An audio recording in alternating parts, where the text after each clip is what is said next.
So today we will be going through this Swami Vivekananda life and teachings book. So let's know something about this book first.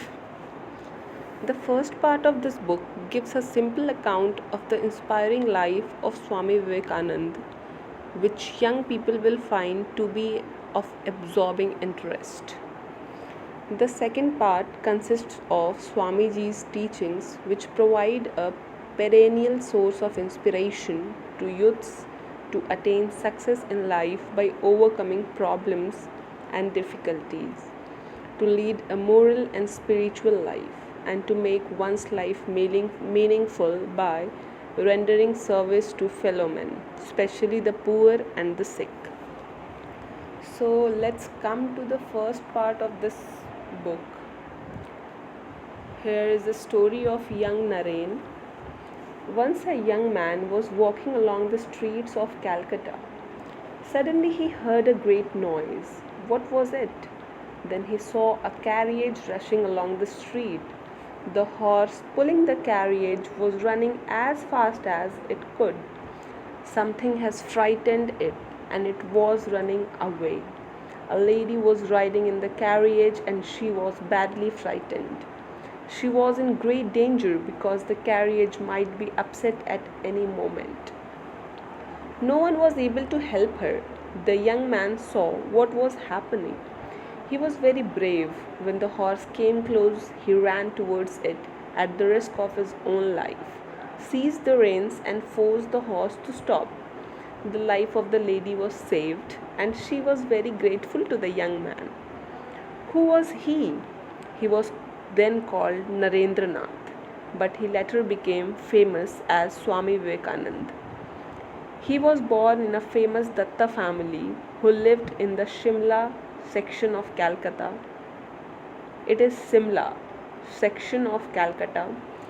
Sri Vishwanath Datta was a lawyer. He had studied many things and was respected by everyone. His wife was Bhuvaneshwari Devi. She was like a queen in appearance as well as behavior. Everyone loved and respected her. On the 12th January 1863, their first son was born. They named him Narendranath. Naren was a naughty child, and sometimes Bhuvaneshwari Devi found it extremely hard to control him.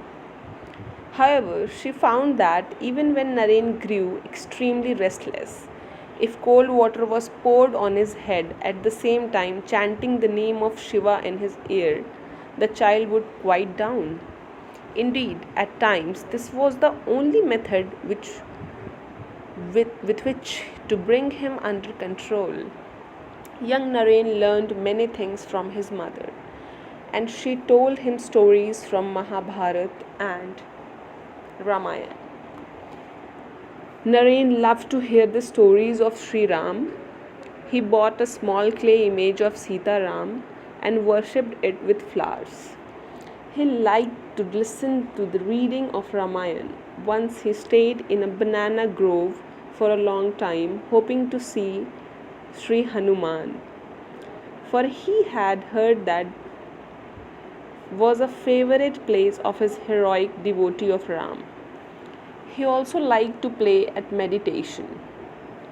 He would take one or two of his friends to a lonely place, and they would sit in front of an image of Sita Ram or Shiv. Then Naren would meditate and would think about God. He would get lost in his thoughts about God, and for a time he would not see or feel anything around him. Once a cobra came gliding along the ground. The other boys were frightened and ran away, but Naren stayed where he was. They shouted at him, but he did not hear them. After some time, the snake went away. Later, his parents asked Naren why he had not run away. He replied, I did not know anything about the snake. I was feeling very happy. Naren was happy when sadhus visited their house. He sometimes gave them valuable things.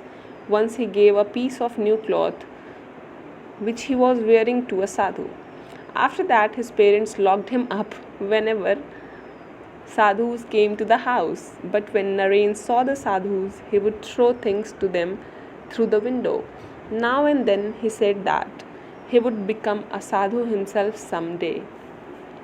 Naren's father, as we have said, was a lawyer. Many people came to see him. He entertained them and offered them tobacco to smoke. There were different pipes for the different castes.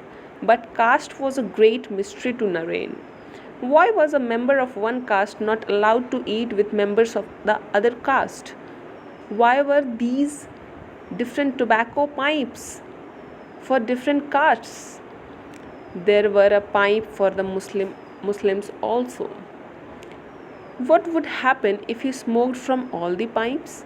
Would there be an explosion? Would the roof fall down? Naren decided to find out for himself. He took a whiff from one pipe. Nothing happened. He tried all the pipes in turn and took a whiff from each of them. Still, nothing happened. Just then his father walked into the room and asked him what he was doing. Naren replied, "Oh father, why I was trying to see what would happen if I broke caste." His father laughed and went into his study. So this was the first chapter we can say of this book.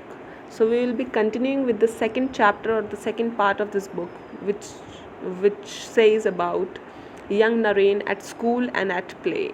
Thank you.